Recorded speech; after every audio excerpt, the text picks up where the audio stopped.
Okay, welcome to this edition, this kickoff edition. It's been about 8 months, actually September, so that would be a little over 8 months since I stopped doing the weekly podcast, and so this is the official start of it happening again. And so if you want to participate in the podcast, or actually participate on the live meeting where I'm going to be sharing slides and so forth, you're going to want to head over to zoom.us. So ZOOM.us/J/515-607-543. So I'm going to repeat it again. I'm going to repeat it slowly. Okay, https://zoom,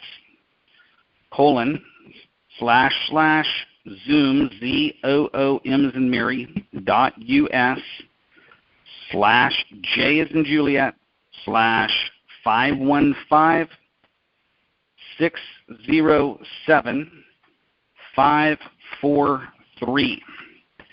And so if you head on over there, you will be able to see me on video, and you're going to be able to see the screen that I'm going to be sharing on today's call. So let's get rolling here. Today we're talking about human talent, creating a highly productive team. Now, I've been building businesses, so for those of you that are on the live call, or those of you listening to the recording, you may or may not be familiar with my background. I've been in business, building businesses now for, almost 27 years. So on October 28th of this year, it will be 27 years. And I got to tell you, it's been a ride. I built several different businesses from scratch. The first one failed miserably because I hated sales, and then figured that out and built 6 businesses back to back. So that's a little bit about my background. You can find out more about me by going either to my LinkedIn or to my website at johnpyron.com. So what's the reason for today's topic? So this year I have consulted probably 24 different businesses one-on-one. I only work with 12 businesses one-on-one at any given time. But the outside strategy sessions I've done, those sort of things, have given me exposure to companies that have lots of employees, companies that are just getting started.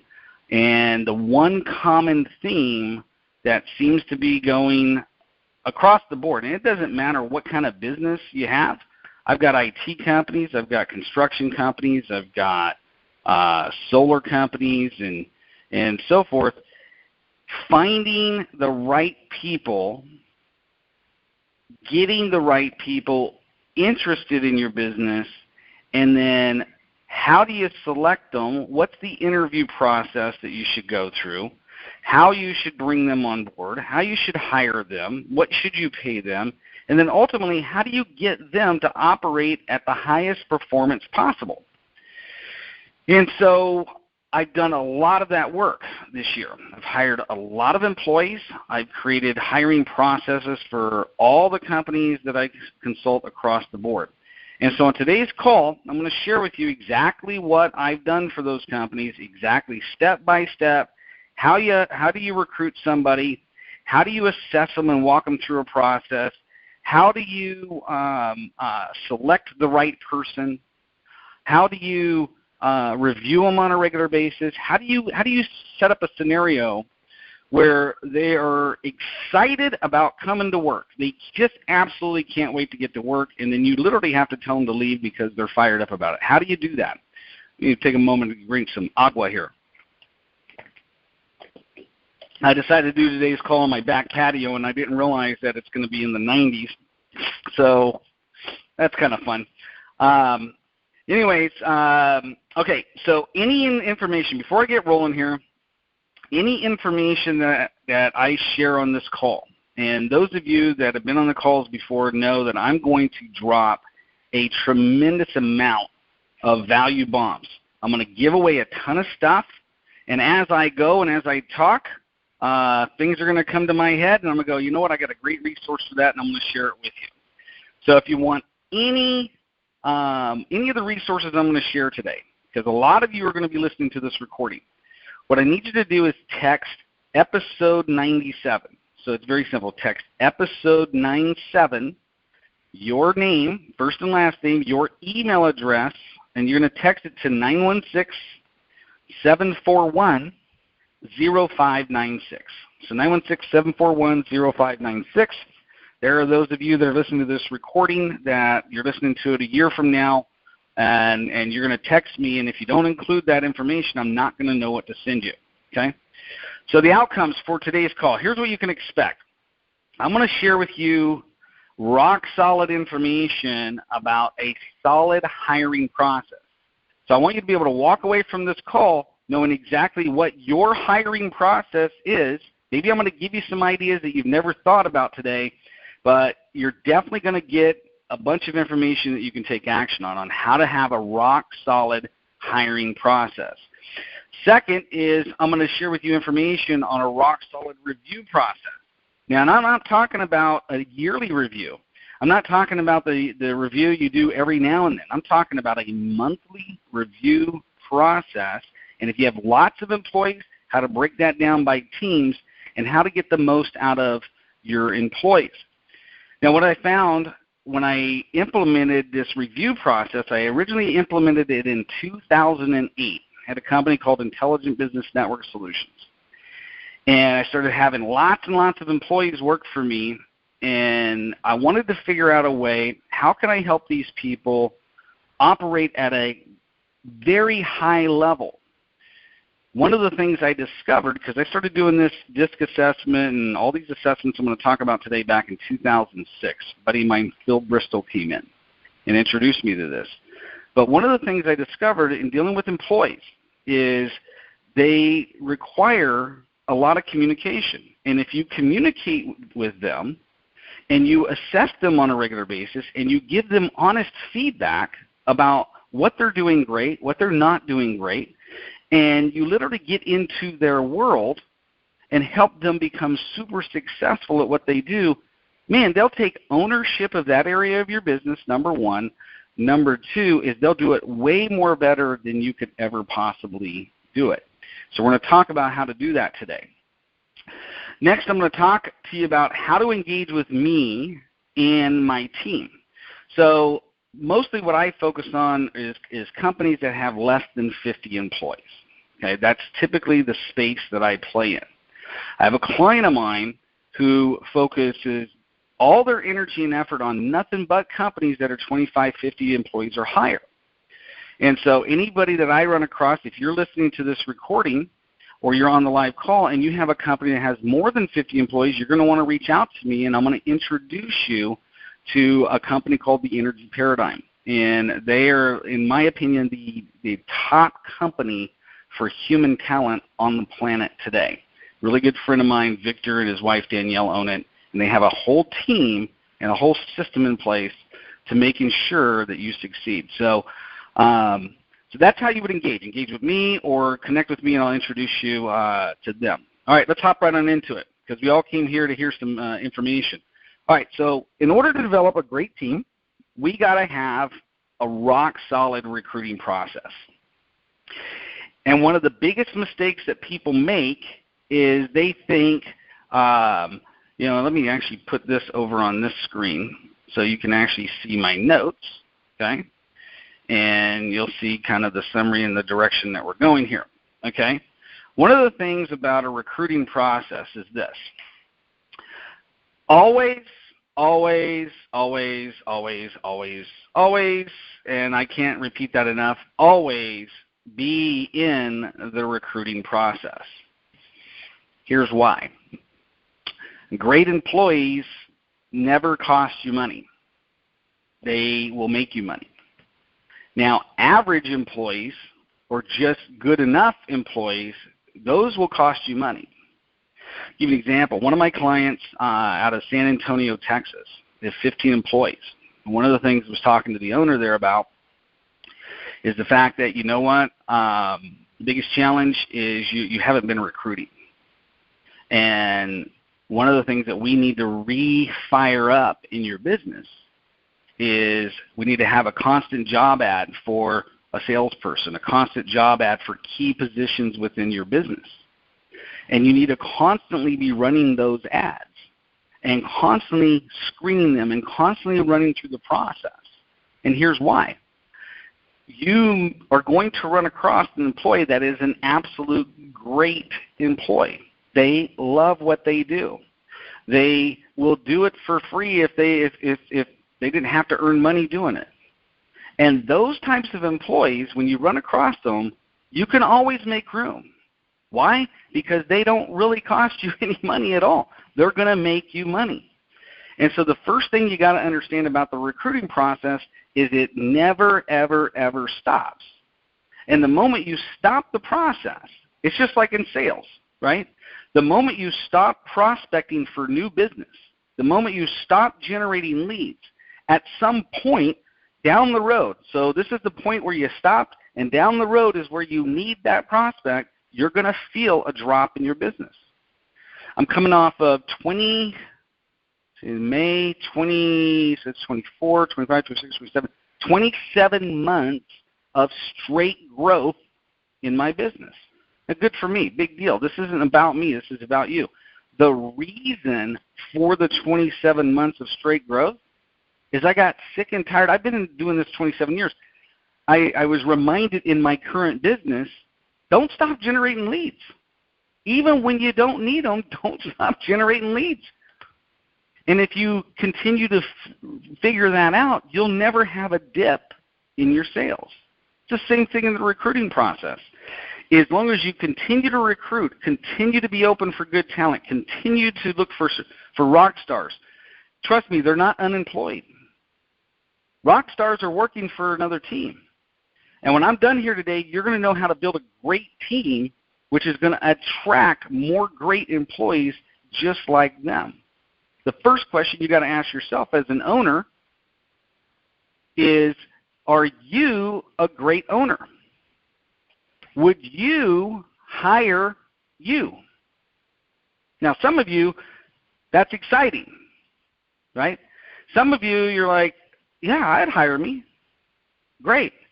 But if you cringe, if there's like a second thought to that, then we got some work to do for you. Because I will tell you this, and what's funny is all the clients over the last 3 years that have asked me to help them with their hiring process, that have asked me to help them with all the employees they have, once I take them through the entire assessment and go through the entire company, including them, what I found is about 95% of the time it's the owner. The owner's the big problem. And for some of you, that's a good thing to know because now you can fix it. Others, it's not a good thing because you don't want to change. Okay? And so when we go through this, I want you to be thinking about yourself, not just your employees. Okay? Let me talk to you about an employee of mine, a guy named Adam Holt. At the time when I owned Intelligent Business Network Solutions, an IT managed service company, I was not looking for an engineer. Okay? But because I had continued to have a job ad out for engineers, for a level 1 tech and a senior engineer, Adam replied to one of the job ads. Got his resume, looked at all his credentials and what he's done. I'm like, this guy's solid, man. So I brought him in for an interview. Was not looking to hire an engineer. After doing an interview with him, I had my business partner, Justin, interview him as well, and Justin really liked him, and I liked him, and we did a background check, and we did all the stuff that I'm going to teach you how to do today. And we hired him. We didn't even have a position available, but ended up hiring the guy. The guy brought in over $500,000 in new business within the first year of me hiring him. He didn't cost me a dime. And it taught me a very valuable lesson is always, always, always, always, always, always be recruiting. Okay? So that's I hope you get that message. Now let's talk about the details. How do you recruit, right? Well, number one, it starts out with a job description. Okay? You got to meet certain requirements with that job description. And here's the different requirements. What's the summary of the job? Detail it out. What is the summary of the job? What is this job? What do you do in this job? Just kind of summarize the whole thing for them. Okay. Next, you want to list out what the primary duties of that person is going to be. What are they primarily going to be doing?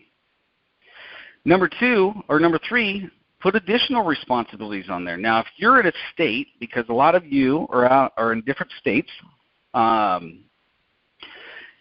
it's going to be based off of your state requirements, right? Like in California, you're an at-will employee. And so I need to put language in the additional responsibilities that basically say, here's your primary duties, but anything addition that I assign you as manager, you're going to need to do. So you want to have an area with additional responsibilities. Next, you want to have the knowledge, the skills, and or the abilities required for the job. This is very important to get detailed here. Bullet point it. Okay, what is the knowledge, the skill sets, and the abilities required? Next is what are the competencies? And I'm going to get into what are competencies here in a minute when I go through an actual live assessment, okay, an actual sample assessment of an employee and break that down for you and how to figure out the different areas so you can recruit better, okay? But you want to, what are the competencies required? Do they need to be good at problem solving? Do they need to be good at analysis of data? Do they need to show up on time? Do they need to have resiliency? Do they need to be high on the teamwork scale? What are the competencies that are required for the job? Very important. Next, what are the physical demands? If it requires them to lift 100 pounds, then we need to make sure that that's in there. If it doesn't require a lot of physical demand, we need to describe what the physical requirements are. Maybe they got to sit down for, 8 hours a day. And that person needs to be understand they're going to be sitting in a chair for most of the day, and they got to be obviously a person that has back issues is probably not going to apply for that job. Okay. Next, what are the qualifications? What are the qualifications they absolutely have to have? What are the educational requirements? What do they need to have as far as do they need to have a bachelor's degree or equivalent? Do they need to have a master's? Do they need to have an associate's, high school diploma? What are the qualifications? Maybe there's a certain certification they have to have. Maybe there is, maybe they're a data entry person. They have to have data entry background. Maybe they're a bookkeeper and they need to have QuickBooks background.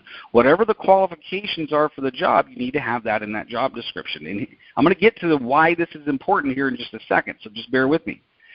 Next, what is their work environment? They're going to be in a warehouse. They're going to be in outdoors. They're going to be going from, inside and outside sales. Are they going to be in the office? Are they going to go to the client site? What is the work environment? Okay. Next, what's the intent and function of the job descriptions? This is very important based off the state that you live in. Okay. The job descriptions can be used to hire and fire people. And it's very important that you're very detailed in your job description. Otherwise, how's the employee going to succeed? How are you going to give them a review if you're not clear on what's expected and how they're going to be measured? What are the measurements? What measures success? And that's where having primary duties listed out very, very well. These are your primary duties, and this is how you're going to be measured. Okay? And that's a job description. You want to make sure it's detailed out based on your business, and that every single function in your business has a job description. Now, let me share with you a secret. For those of you that want to go from where you're at into $1 million business or a $5 million business or a $10 million business or even higher, right? Here's my advice. Detail out job descriptions. Shoot an arrow down the road and go, okay, I want to be a $10 million company. It's going to have this structure. It's going to have this management structure. It's going to have these roles. Detail out the job descriptions for all the roles that you need, okay? And reverse engineer it down to what you're doing right now and what some of your staff is doing right now, and you can train over time people that will fulfill that role for you, okay? Next, let's talk. Now we got the job description. Now we can create a job ad. Okay, so the job ad really has to answer a couple of questions. Number one is we've all seen job ads like receptionist, will do a lot of data entry, must type 40 words a minute, must understand Word, Excel, PowerPoint, etc. Please send in your resume and your job, and please send in your resume and a cover letter and to human resources. Now, that's one way to do a job ad. That's not how I would recommend doing a job ad.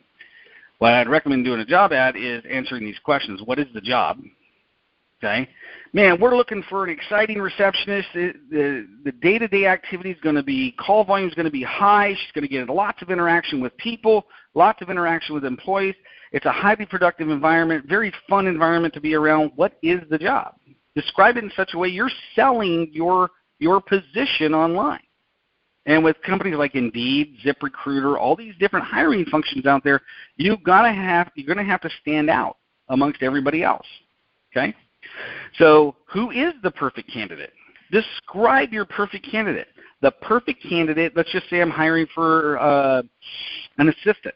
The perfect candidate for this job would be somebody that can show up on time, somebody that loves to talk to people, somebody that likes a high degree of interaction with coworkers, somebody that can be very collaborative, somebody that likes detail-oriented work, somebody that just absolutely craves and loves a great team environment.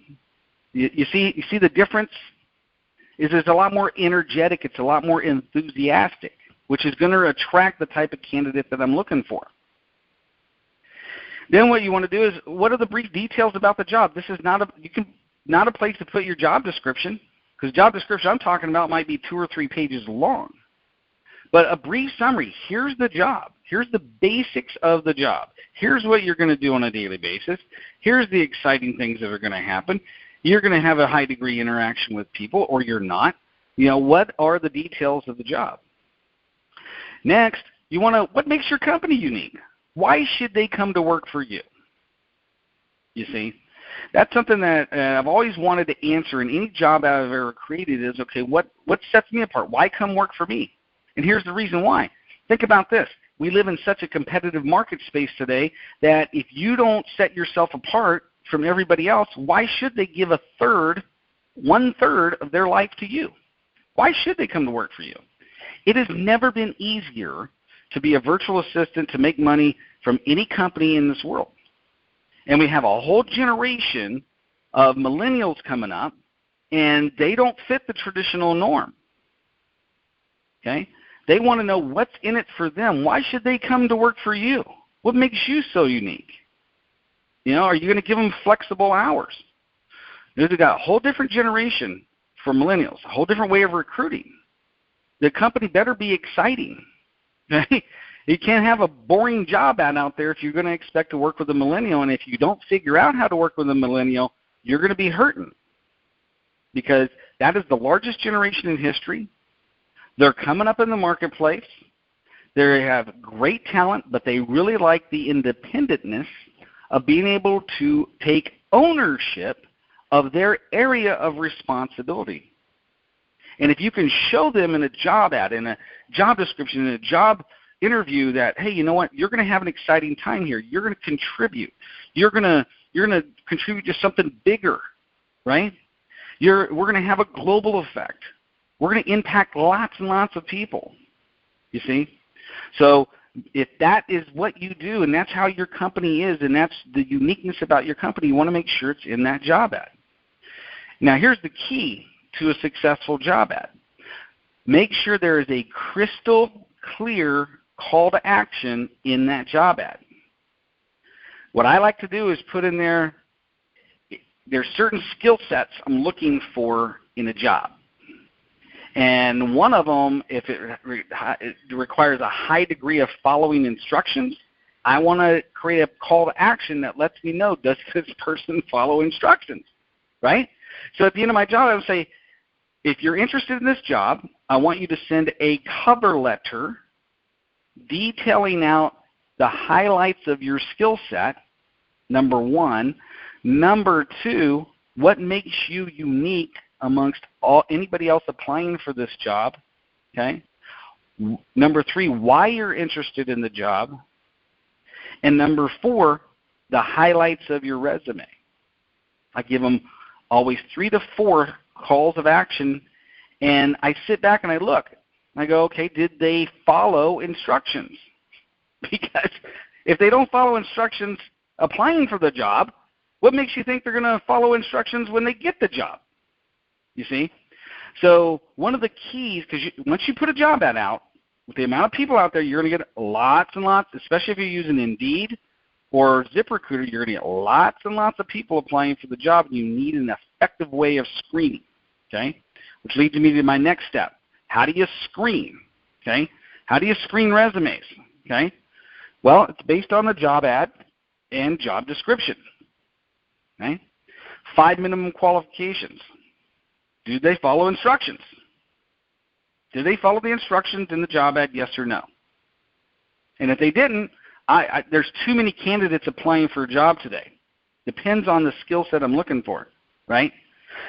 A lot of times there's a lot of candidates applying for that job. So my quick thing that's why I like ZipRecruiter and I like Indeed, because I can quickly screen them. Do they follow instructions, yes or no? If they follow instructions, I give them a thumbs up, okay? Do they possess the minimum skill sets? Because I'm very detailed in the job description. Do they possess the minimum skill sets? Next, have they had tenure in the previous jobs? In other words, what I'm looking for, okay, so Mary applied for the job, but let's see, her current job, she's been there for 4 months.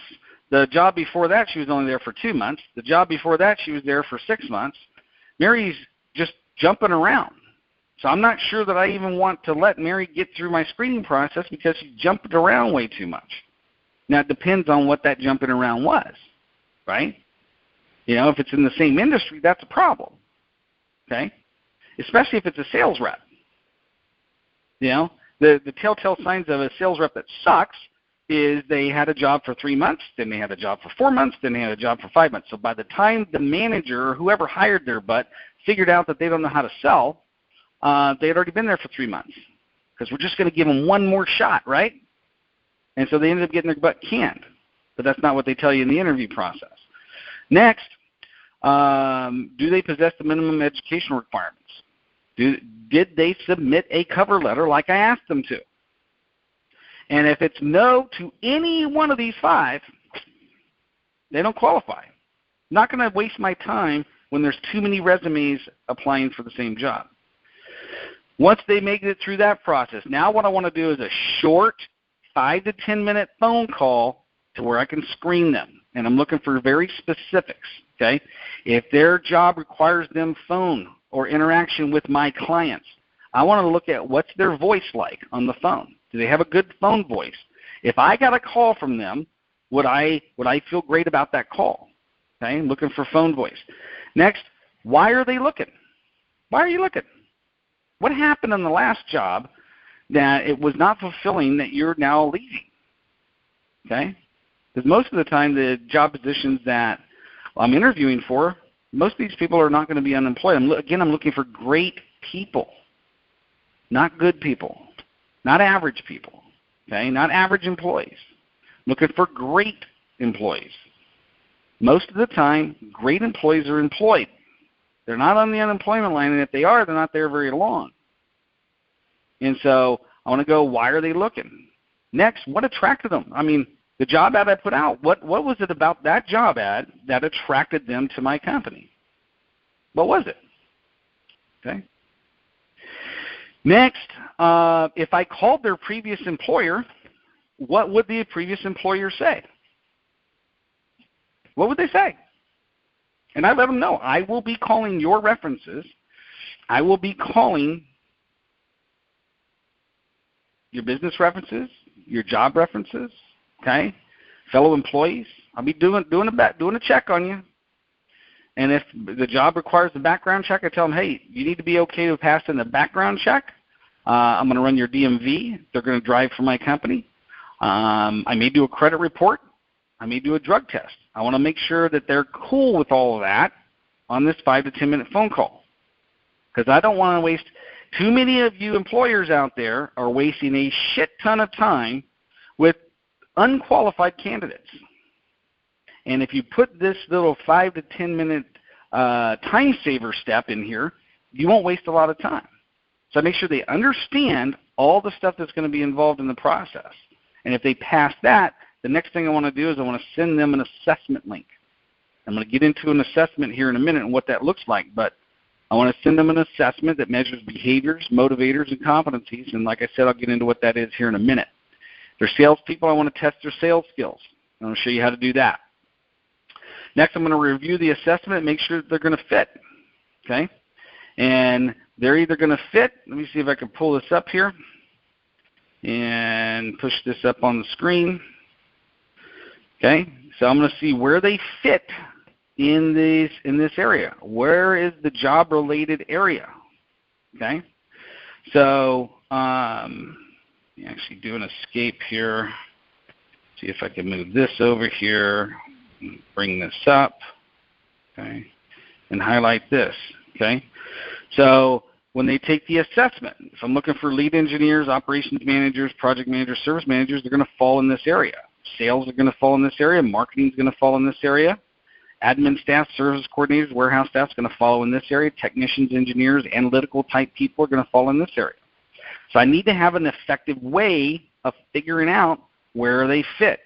And that's why it's important to do an assessment. Okay? And we'll get into what that is here in a minute. All right. Moving on, because we've got a lot more to get done here. Okay, finally, if the assessment fits the person, then what I want to do is I want to bring them in for a face-to-face interview. And I'm very specific on how that interview is going to go. And again, I'm looking, do they follow instruction? Do they follow instruction, right? So I'm going to have a list of prepared questions. Okay, now I have a document that has 3 pages of interview questions. So again, if you're interested in any, I'll put that in the Dropbox. I'm going to create a special Dropbox folder, and Chrissy, my assistant's on the call as well. So Chrissy, we want to make sure we create a Dropbox folder, and we're going to drag all the stuff in there, and that's why we need their email address so they can get the copy of today's recording, the video, and all that stuff. So again, text episode 97, your name, email address to 916-741-0596. Okay, so let's get back to this. Okay, interview questions. So make sure you have a list of interview questions. I'm going to give you the list of interview questions that I have, and you want to add to that. Next is tell them. Here's the thing. I don't care if they wear a suit. Okay. Now, obviously, if they're interviewing for me and I'm an insurance salesperson, they're going to do the dress in suit. If I'm interviewing for a construction job, I don't expect them to dress in a suit. I want them to dress how they're going to dress every day when they work for me. Okay? I want to see how they dress. Okay? Tell them to dress appropriately for the job they are interviewing for. Okay? So if this person is going to have a high degree of physical interaction with my clients, this is very important. I want to see how they dress. It's as simple as that. Make sure something here.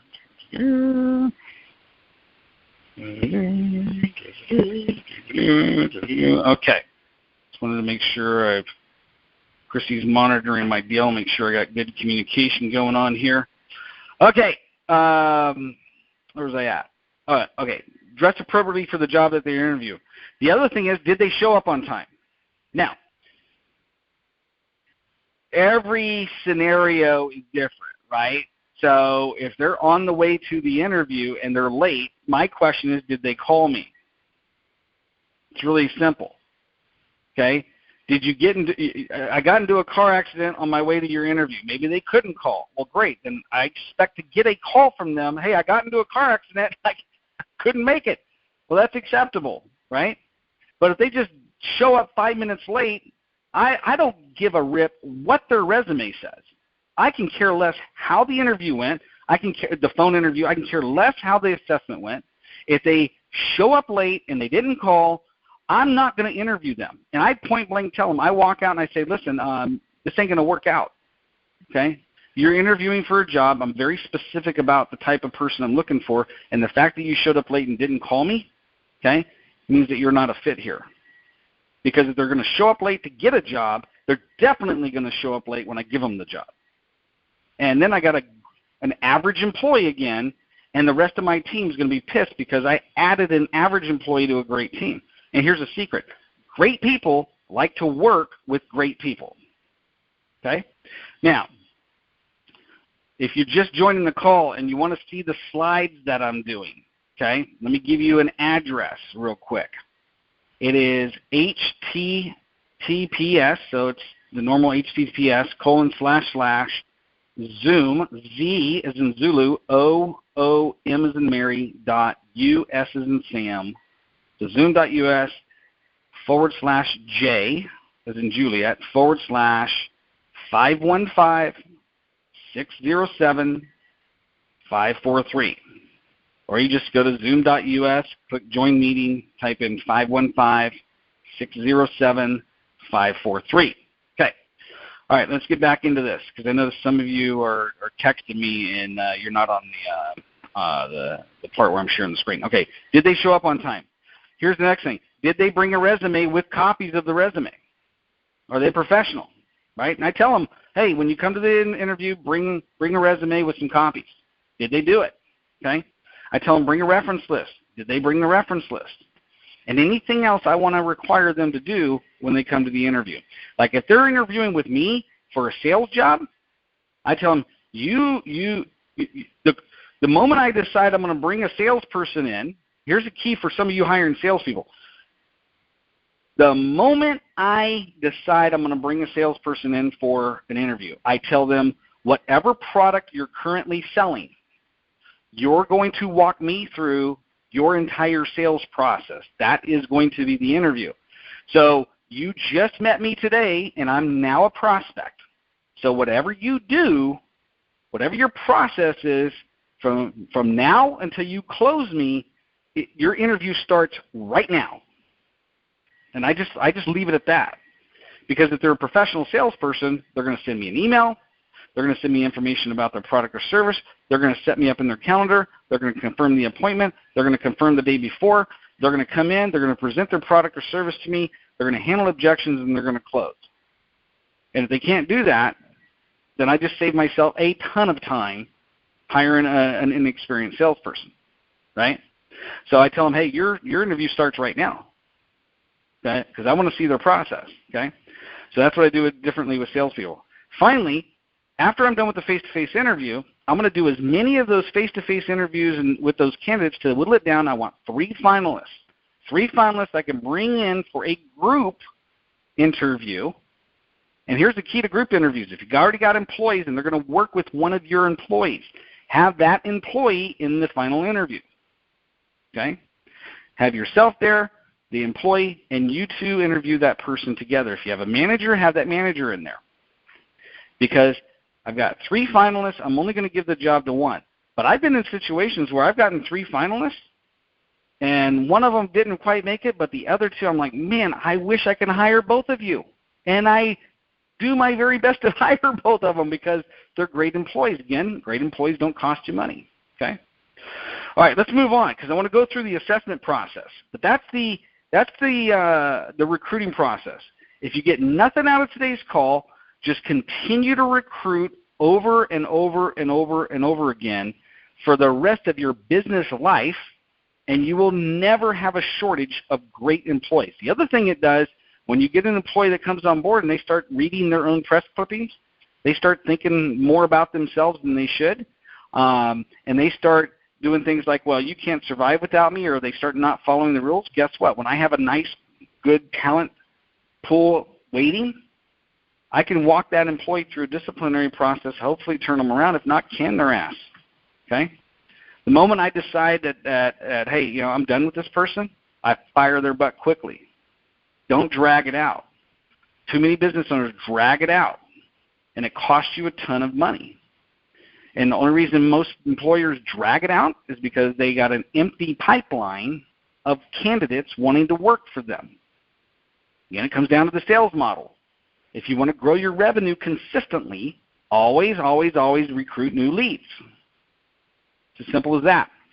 All right, let's talk about the assessment process. The assessment process has got to be the best thing I've ever learned.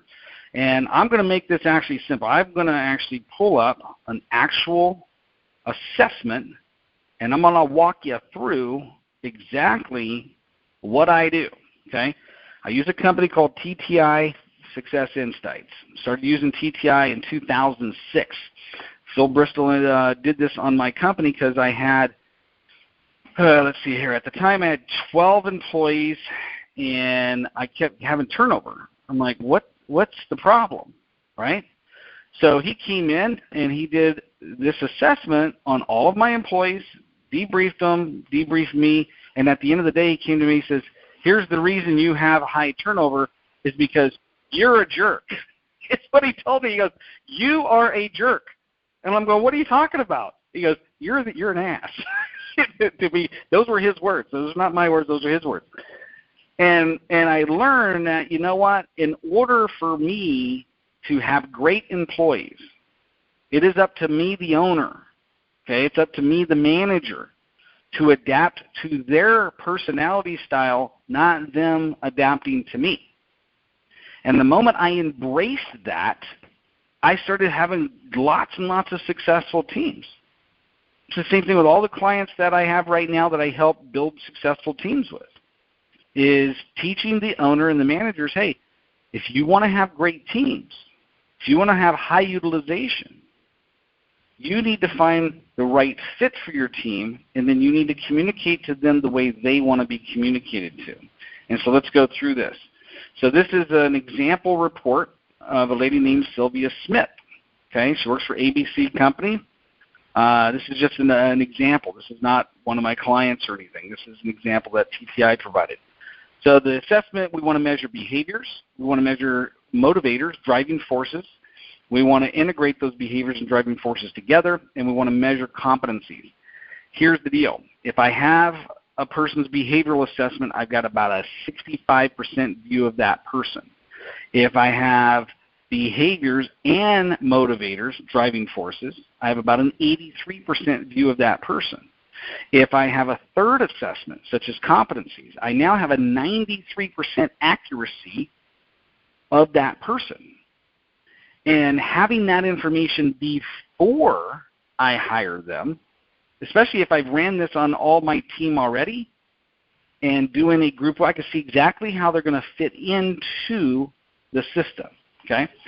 So let's walk through this. So basically the report's going to break down like this. Now, whether you go with me or whether you find another TTI person or you use Myers-Briggs, or there's all kinds of assessments out there, right? And just find someone that you can work with that can help you decipher these assessments. There's a lot of great tools out there on the internet. But you want to measure behavior. You want to measure what drives a person internally, okay? Because behavior can be modified. Behavior can be changed and improved on and modified. Driving forces, what drives a person internally, very rarely changes. And then ultimately, I need to know what their competencies are, because based off the job, they need to have certain competencies, okay? So basically, in this particular report, it's going to summarize Sylvia based on everything, okay? Then it's going to go into what value to the organization does she bring. What's a checklist for communicating? It's going to tell me, hey, right here, read each statement and identify the 3 to 4 statements that are most important to her. I'm going to say, hey, Sylvia, read all these. They're not in any particular order. Read all these different ways to communicate to you, and I want you to highlight the 3 that are most important to you. Now I've got the key on how to communicate to her, right? Where most of us fail in our leadership. And here's how you tell if you're a leader. It's very simple. Look around, look behind you, and are you being followed? It's as simple as that. If you're being followed, great, you're a leader. If not, you've got some work to do, okay? Because leadership is sometimes, you've heard the term naturally born leader. I believe that leaders are naturally born, but also I believe it can be trained. Okay? In my case, I needed to learn some stuff, which is why I brought in Phil. Okay? So ways to communicate. It's going to also tell me ways not to communicate. If I want to piss her off, this is what I need to do. And so I need to understand how not to communicate with her. Okay? This is all behavioral stuff. Then it's going to tell you how does she perceive herself, how do others perceive her under stress, under extreme pressure, how do other people see her. It's going to give me things like an absence of a behavior factor. And this is where most people make the mistake when they're talking about DISC, D-I-S-C, is they think, okay, this person's a high D. Well, no, if you look closely, this person's a high D and a low C. Well, The low C factor actually means something, and I'm going to get into what that means here in a minute. So these are descriptors. When you're looking at behavior, dominance is the D, influencing is the I, S is for steadiness, C is for compliance. And depending on where you fall, right, will depend on what your behavior's like. And really it depends on the job as to what's important here. Just because somebody's a high, in this case, a high I and a high D, a low S and a low C, does not mean it's a perfect fit for this job.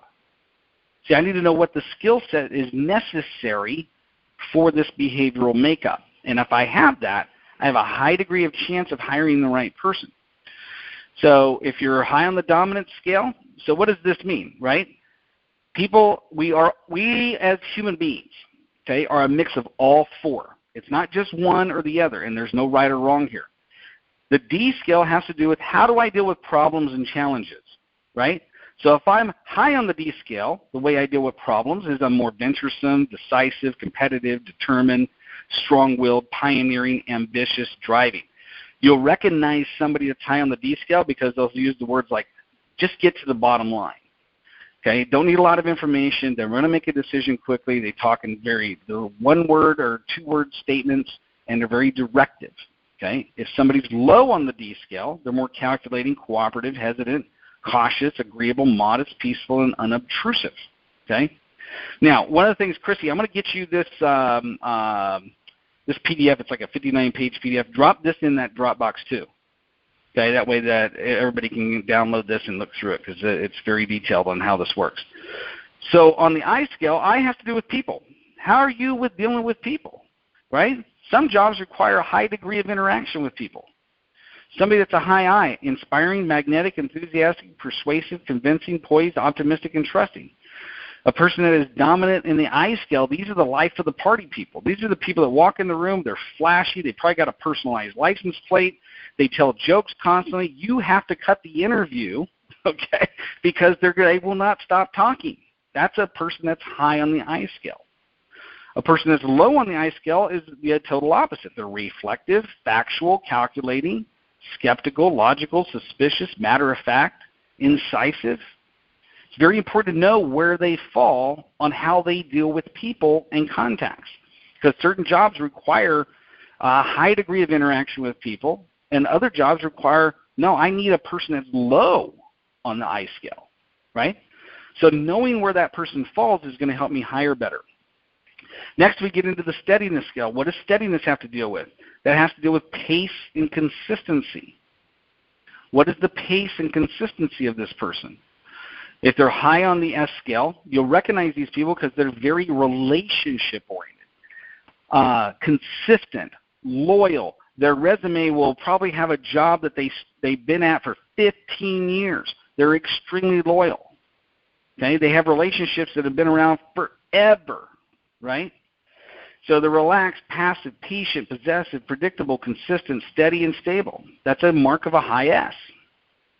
The opposite is true on a low S. Like I'm a very, very low S. I'm like a 7 out of 100 on the S score, which means I'm mobile, active, restless, impatient, pressure-oriented, eager, flexible, and impulsive. And that's so freaking true, okay? But you need to know that. Okay, you need to know where do they fall in the area of consistency. If I'm looking for an administrative assistant, an engineer, somebody that is going to be more of a supportive role, they need to have a high S score. Otherwise, it's not going to work. Okay. Last, compliance. Where are they at in following processes, procedures, and constraints? Person that's high on the C scale, these are your engineers of the world. These are the accountants. These are the bean counters. These are the people that accuracy is of utmost importance. Details, very important. Somebody that's high on the C scale, cautious, careful, exacting, systematic, accurate, open-minded, balanced judgment, diplomatic. Those are the high Cs. And I need to know where they fall on that scale. Somebody that's low on the C scale, like I'm low on the C scale. They're more firm, independent, self-willed, obstinate, unsystematic, uninhibited, arbitrary, and unbending. The lower they are on this scale, the more they're going to exhibit these things. Now, based off of the job role, I need to know. Because ultimately, if you recall this right here, I need to know where they fall, okay, based off of the role that I'm looking for. And if I have that, I have a high degree of hiring the right person for the right job. Okay? Adapted style. Everybody's got an adapted style and a natural style, and this is very important. Okay? It's going to tell me what the time wasters. If this person struggles with these time wasters, here's what might be causing it, and here's the possible solutions. This is very valuable once I hire an employee. How do I help them overcome their limitations? Okay? Gives me what the areas of improvement are. Summarizes their behavior. This person's high on the interaction scale, versatile, change, that sort of thing. It's going to tell me all the stuff I need to know about their behavior. Now here's something I want to point out. Okay? The difference between a natural style and an adapted style. The natural style is here's who that person is. This is really who they are. Adapted is when they're at work, under pressure, under a deadline. And what I'm looking for, right, because I may want to run a different assessment called emotional quotient. Maybe it's a stress assessment. If they're adapting their behavior a lot, that means they're doing work that requires them to adapt their behavior, and it can create stress. So if you already have employees and you run these assessments on all your employees, I can instantly tell what employees are productive and what employees are not productive. I can instantly tell if a candidate is interviewing for a job. Are they stressed out where they're at? Now I know I'm going to ask some certain questions in the interview process that's going to help them elaborate on what is causing them to adapt their behavior. You see? So in this case, Sylvia, in this assessment, she's a natural high I, high D, low S, low C. If I did not know this person, which I don't, I would be looking at, okay, this is a good relationship salesperson, okay?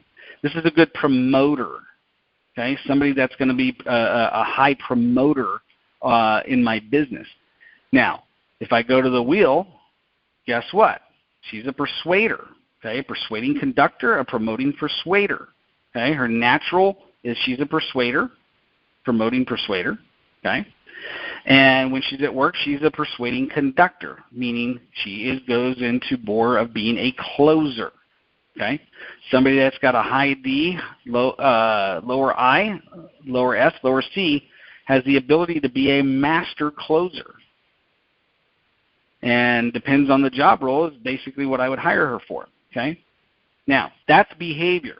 Behavior can be modified. The most important thing to understand with behavior is you understanding your employee's behavior and knowing how to communicate to them to get the best result.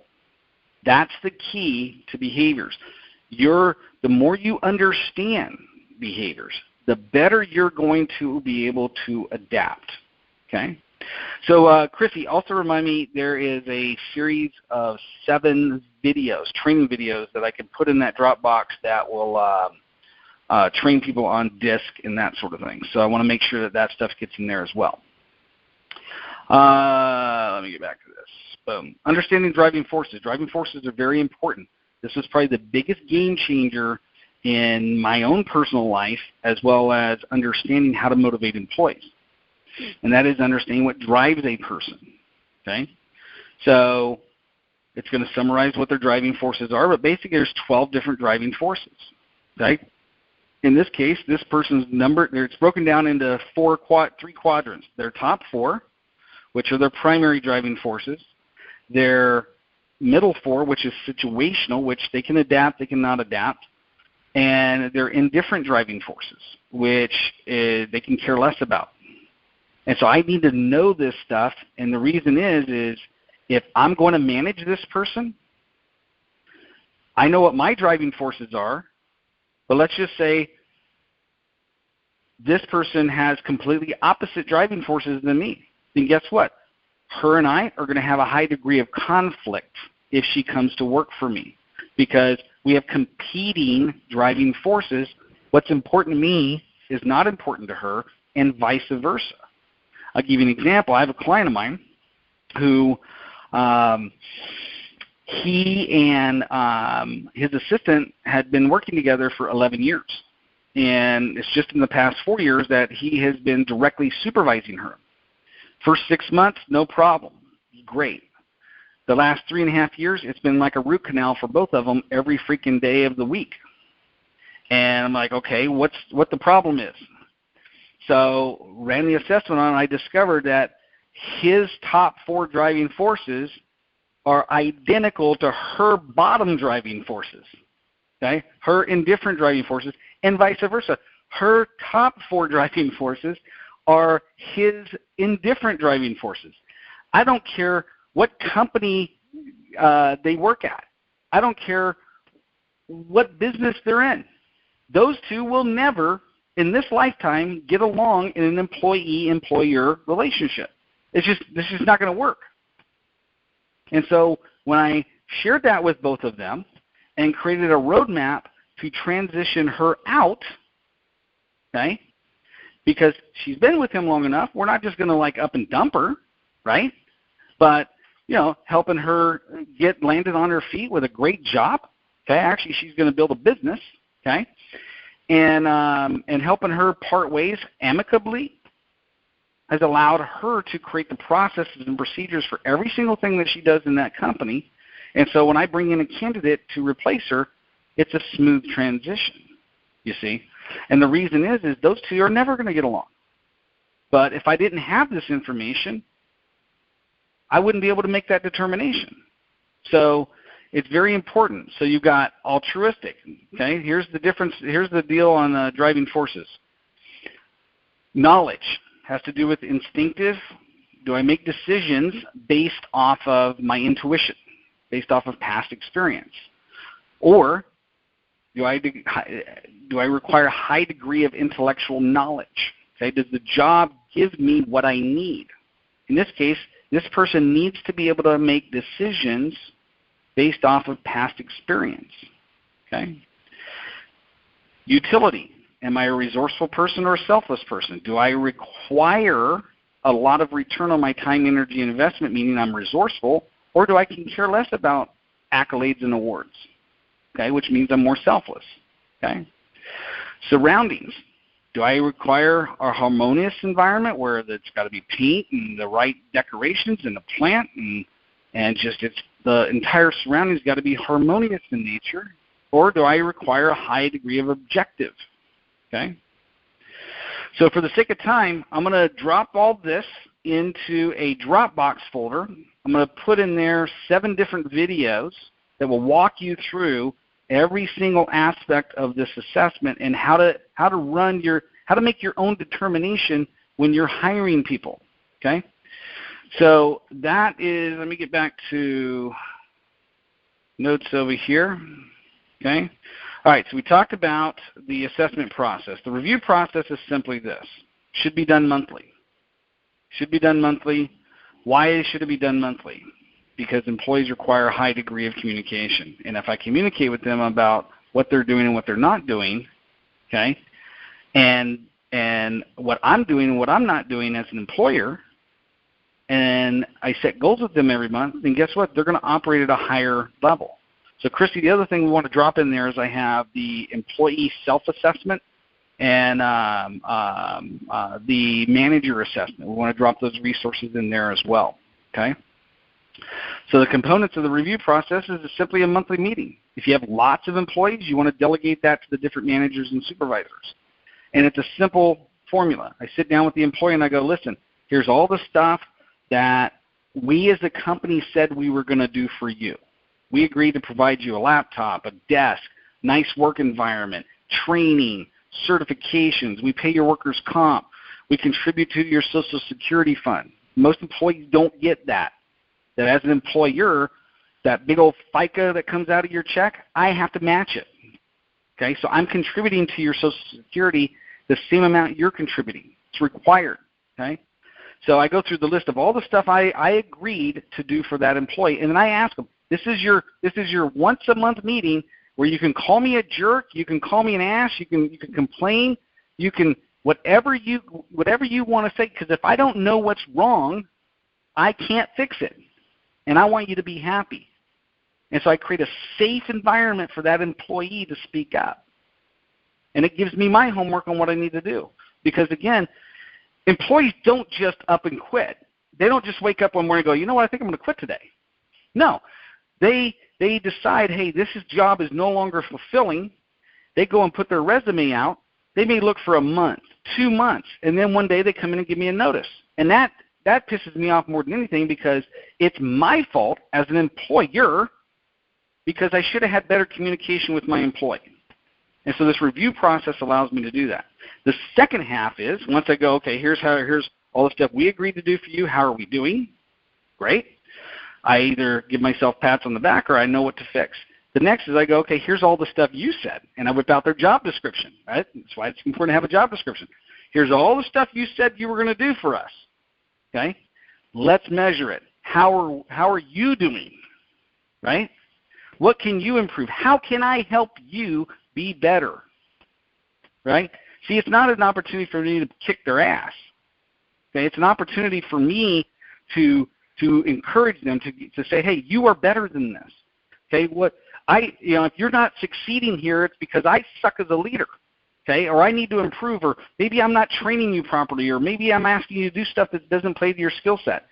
How can I help you? And then we set goals for that. And the true test is next month when we get together, did they take action, yes or no? See, too many employees or too many employers do a once-a-year interview, and then they wonder why they don't have a high productive employee. And this call is about how to have a highly productive team, and this is exactly how you do it. Okay? I know because I've done it for years. I have a lot of my clients doing this, and they're having a lot of success. So you want to do that. Now, here's what's funny. Amy Tacker, one of the best assistance employees I ever had, I said, you know what, I don't see any value in doing this monthly thing, and so I stopped doing it. And then finally I went out to lunch with her after about 4 months of not doing it. She goes, one of the things I miss more than anything is that monthly review process, because I really like to know where I stand. And I'm like, I had no clue it was important. Been doing it ever since. Okay? So that's the components. All right, call to action. Okay, if you're looking for the screen. Here's the deal. If you got a lot out of today's call, you're listening to the recording, whenever you're listening to this, whether you're on the live call or listening to the recording, here's the call to action. Number one is you need to send me a text message, episode 97, so I can get you access to those resources in that Dropbox folder. So you're going to text episode 97, your full first and last name, your email address to 916-741-0596. So 916-741-0596, and you're probably asking yourself, oh, you're going to add me to your email list. Here's the thing. I'm going to. Yes, I am. But I'm not going to spam you. I don't do any of that crap. And those of you that know me and that are on my list, I only put out valuable stuff. So you're not going to get inundated with a bunch of junk. Okay? And you'll be invited to events and so forth. Next is if you really resonate with me, you resonate with my message, maybe you're curious about what else I can do for you, whether it be one-on-one, a mastermind group. I've got a bunch of training stuff. I've trained 285 coaches, so there's probably somebody I can introduce you to. Just go to my website. Go to johnpyron.com. That's John, P as in Paul, YRON.com. And there's a button there called Book Appointment. Okay? So it's johnpyron.com. If you want the actual URL, johnpyron.com/book-appointment. And that gives you access to my calendar. And just book yourself an appointment. Okay, I'll give you 10, 15 minutes on the phone. If we resonate and I can help you out in any way, shape, or form, be more than happy to help you out. If you got a lot of value out of this podcast and you're listening to this on iTunes, rate this podcast, because it's only in the ratings that our ratings improve on there, and I know what content's valuable to you and what I should teach on more. And then, as always, go to johnpyron.com, and you can access all kinds of resources. There's stuff on the YouTube channel. There's videos. Now that we're back doing this podcast every week, we're gonna take this to God knows how many hundreds of episodes, and your feedback's very important. So I hope you got a lot out of today's call. Go out and make it happen. Your business is worth every ounce of energy for you to go for it. So go out and make it happen, and we'll talk to you later. Take care.